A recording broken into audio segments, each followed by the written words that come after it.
Hey, yo, brother DJ. What's good, man? Who's this hoop jogging? Man, let me show you.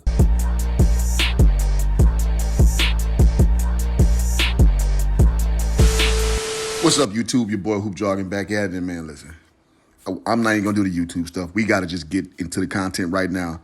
Daryl Morey, yes, that Daryl Morey, Mr. Shoot Threes Till You Bleed, said today on the podcast that the NBA should start counting threes for 2.5 points. What? Bro, what are you talking about, man? Man, sit your dumb ass down. So yeah, man, your boy Hoop Jogging woke up early this morning. I was just trying to, mind my own business, have a good Sunday, and I get tagged in this, you know what? Daryl Morey is being Daryl Morey. Good God, man. And I'm gonna paraphrase a little bit what's going on, but I just had to bring it to y'all, man. So I hope y'all like this. All right, so little Daryl, as I'm gonna start calling him, he started out talking about we have two of the 7 elite 15-foot and in players in the NBA, and I'm sure we know exactly who he's speaking about. And he says, if you have Embiid and Simmons and even Tobias Harris, who's elite sort of 15 and in player and can still win, but that's very rare. And he goes further to say, there are many more people who can shoot threes, wide open than those who can be efficient at 15 feet and in. So it's just too big of a bonus. And he says threes are supposed to open the floor to allow more dynamic play. It's worked, but now it's being exploited. And then it all comes to crescendo when he says it should be 2.5 points. That's the bottom line. I expect it to happen. A corner three is the same as getting a rim shot. So this is his diatribe going forward. So before I cook, let me lay the foundation. And I just found it funny that Daryl Morey, of all people, is preaching this shit. Do y'all watch? Does he not see his home career from this point back? Like, you have always exploited and abused the three-pointer. And something tells me that the fact that the Philadelphia 76ers are 28th in three-point attempts is something to do with you going on this new-found epiphany, as it were, about the three-point line. I just don't get it, man. I just do not get it. Is this not the same Daryl Morey that's bastardized James Harden's game? Is this not that same dude? Is this not the same Daryl Morey who presided over a team that shot 7 for 44 from 3 in the elimination game? That's when they lost to Golden State about 3 years ago. And to finish the game, they shot 0 for 27 for 3. Is this not the same Daryl Morey whose philosophy was he wanted threes and layups, no mid-range? So I find it funny now, you have a team that's constructed as it is. Now you're just an advocate for the mid-range all of a sudden. Man, I'm going to tell you what, man. Daryl Morey is a perfect example when you let nerds take over basketball. And I'm not saying that man ain't smart. I believe he went to MIT.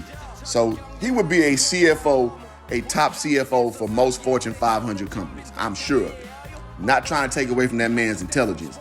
But what I am saying is the way he views basketball, I am not with it. Because he's always trying to manipulate the game. I'm sorry, guys. I respect the game too much. I'm not saying analytics does not have a place in basketball.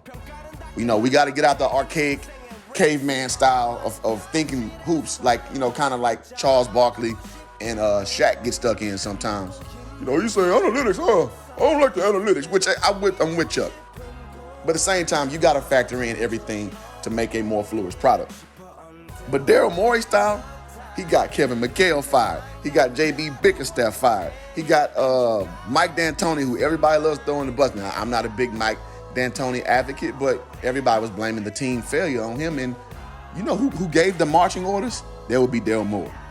And if y'all don't know how the GM head coach rapport is basically the GM has to be pretty much the CEO of the company, and the coach reports to him. So if the GM, and especially if he's overzealous like a Mitch Kupchak or what have you, like Jerry West used to be, you have to report to him unless you have a Phil Jackson level coach, unless you have a Doc Rivers level coach.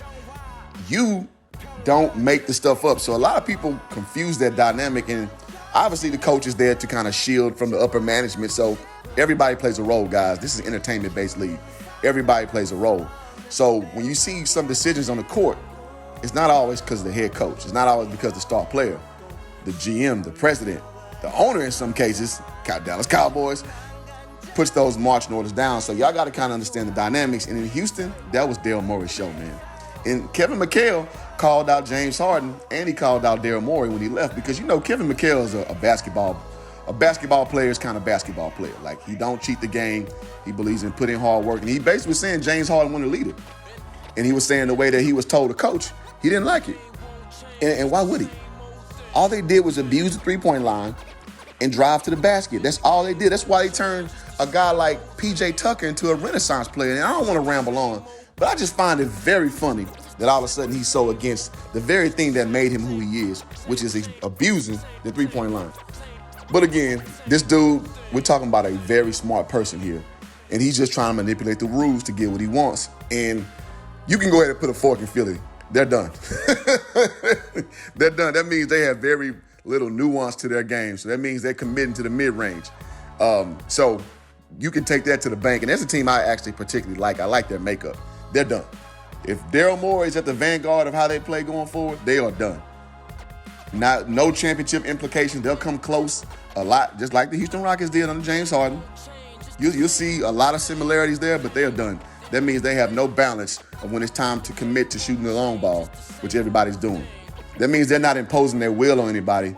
They want to play the way they play and have the rules bail them out. So if y'all remember James Harden, he always was driving, trying to manipulate whistles. That's what Daryl Morey is a proponent of. And now that he doesn't have that dynamic, now he's switching the game up. So y'all got to peep game. Keep your head on the swivel. Until next time, hoop jogging. I'm out.